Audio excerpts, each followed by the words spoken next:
നന്ദിയും സമർപ്പണവും. ഈ പ്രാർത്ഥന നന്ദിയുടെയും പൂർണ്ണ സമർപ്പണത്തിൻ്റെയും ആത്മാവാണ് നമ്മെ പഠിപ്പിക്കുന്നത്. മനുഷ്യ ജീവിതത്തിൻ്റെ ഏറ്റവും മനോഹരമായ നിലപാട് ദൈവത്തിൻ്റെ സന്നിധിയിൽ നന്ദിയോടെ നിലകൊള്ളുന്നതാണ്. നമ്മൾ നേടിയ എല്ലാ അനുഗ്രഹങ്ങളും, അനുഭവിച്ച എല്ലാ കൃപകളും, അതുപോലെ തന്നെ കടന്നുപോയ വേദനകളും പരീക്ഷണങ്ങളും എല്ലാം ദൈവത്തിൻ്റെ സ്നേഹപൂർണമായ പദ്ധതിയുടെ ഭാഗങ്ങളാണെന്ന് ഈ പ്രാർത്ഥന നമ്മെ ഓർമ്മിപ്പിക്കുന്നു. ദൈവമാതാവിനോട് നമ്മുടെ ജീവിതം സമർപ്പിക്കുമ്പോൾ അവൾ നമ്മെ തൻ്റെ പുത്രനായ യേശുവിലേക്കാണ് നയിക്കുന്നത്. എൻ്റെ ജീവിതം മുഴുവൻ നിന്റെ കരങ്ങളിൽ സമർപ്പിക്കുന്നു എന്ന വാചകം പൂർണ്ണ വിശ്വാസത്തിൻ്റെ അടയാളമാണ്.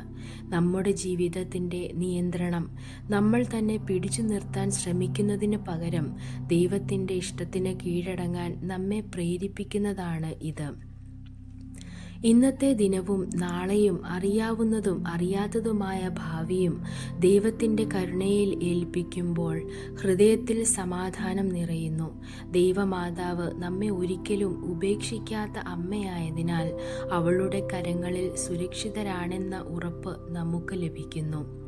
ഈ പ്രാർത്ഥനയിൽ നമ്മൾ നമ്മുടെ ആഗ്രഹങ്ങളും ഭയങ്ങളും സമർപ്പിക്കുന്നു.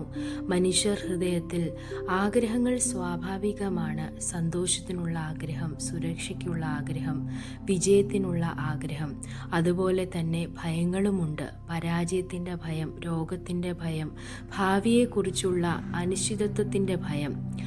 ഈ എല്ലാ ദൈവമാതാവിൻ്റെ മുഖാന്തരം യേശുവിൻ്റെ പാദങ്ങളിൽ സമർപ്പിക്കുമ്പോൾ നമ്മുടെ ഭാരങ്ങൾ ലഘൂകരിക്കപ്പെടുന്നു. യേശുവിൻ്റെ സന്നിധിയിൽ ഒന്നും അപ്രധാനമല്ല. നമ്മുടെ കണ്ണുനീരും പ്രാർത്ഥനയും അവിടുന്ന് കാണുകയും സ്വീകരിക്കുകയും ചെയ്യുന്നു.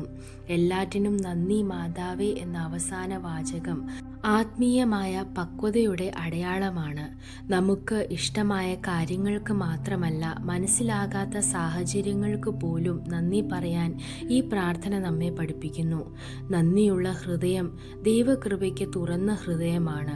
ദൈവമാതാവിൻ്റെ മാതൃസ്നേഹത്തിലൂടെ നന്ദിയും സമർപ്പണവും നിറഞ്ഞ ഒരു ജീവിതം നയിക്കാൻ ഈ പ്രാർത്ഥന നമ്മെ സഹായിക്കുന്നു. ആമേൻ. ദൈവം നിങ്ങളെ അനുഗ്രഹിക്കട്ടെ.